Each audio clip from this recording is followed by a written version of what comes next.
যদিও কোনোদিন শহরের কোনো বিয়েতে অংশগ্রহণ করিনি, শহরের বিয়ের খাবার খাওয়া হয়নি, তবে শুনেছি শহরের বিয়েগুলোতে নাকি বিভিন্ন আইটেমের খাবারের পদ থাকে। গ্রামের বিয়ে বাড়িতে খুব তেমন একটা খাবারের আইটেম না থাকলেও খাবারের স্বাদ এবং তাদের আন্তরিকতা থাকে কিন্তু শহরের তুলনায় অনেকটাই বেশি। হ্যালো এভরিওয়ান, আসসালামু আলাইকুম। কেমন আছেন সবাই? শুরু করলাম নতুন আরও একটা ব্লগ। আর আজকের ব্লগে চলে এসেছি গ্রামের বাড়িতে বিয়ে খাওয়ার জন্য। আর আজকের বিয়েটা ছিল আমার চাচাতো ভাইয়ের। শহরে যেটাকে রিসিপশন বলে, গ্রামের বিয়েতে সেটাকে বলা হয় বৌভাত। তো আজকে ছিল আমার চাচাতো ভাইয়ের বৌভাতের অনুষ্ঠান। আর এখানে আমাদের সব আত্মীয় স্বজনরা মিলে বসে একসাথে খাওয়া দাওয়া করতে। আমাদের আজকের বিয়ে বাড়ির অনুষ্ঠানের খাবারের আইটেমে ছিল পোলাও, আর ছিল ডিম, আর সেখানে ছিল রোস্ট, আর ছিল গরুর মাংস ভুনা। তো আর শেষে ছিল ফেনি। আর গ্রামের বিয়ে বাড়ির ভিতরে সবচেয়ে বেশি যেটা মজা লাগে সেটা হচ্ছে এই গরুর মাংসটা।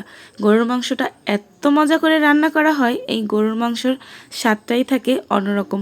গ্রামে যারা বিয়ে খেয়েছেন তারা অবশ্যই বলতে পারবেন এই গ্রামের বিয়ে বাড়ির গরুর মাংসের স্বাদটা কতটা লোভনীয় হয়, কতটা মজা হয়। এইদিকে এখানে ছিল আমাদের নতুন বউ আর নতুন বউয়ের নতুন বর, আর কি আমার চাচাতো ভাই। তো নতুন জামাই বউ মিলে এখানে বসে খাবার খাচ্ছিল, সাথে ছিল তার বন্ধু বান্ধব। ক্যামেরা দেখে এক একজনের মুখের অবস্থা দেখুন, মুখ বন্ধ করে খাবার নিয়ে মুখের ভিতরে বসে আছে যেন এরা কোনো খাবারই খায়নি।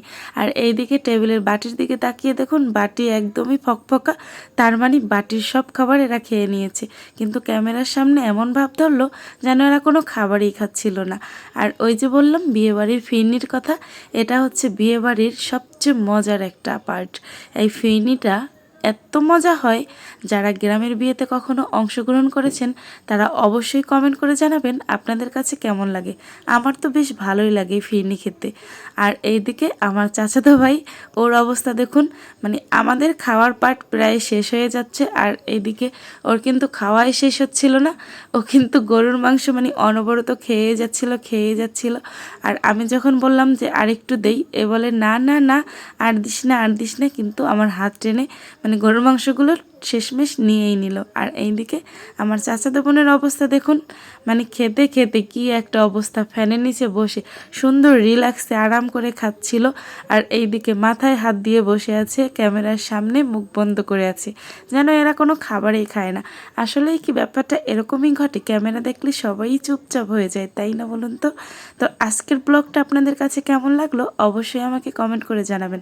আর ভিডিও ভালো লাগলে শেয়ার করতে একটুও ভুলবেন না। এবার আমিও চুপচাপ করে খেয়ে নেই, নয়তো সবার মতো আমারও অবস্থা হবে। সবাই ভালো থাকবেন, আজকে এই পর্যন্তই, আল্লাহ হাফিজ।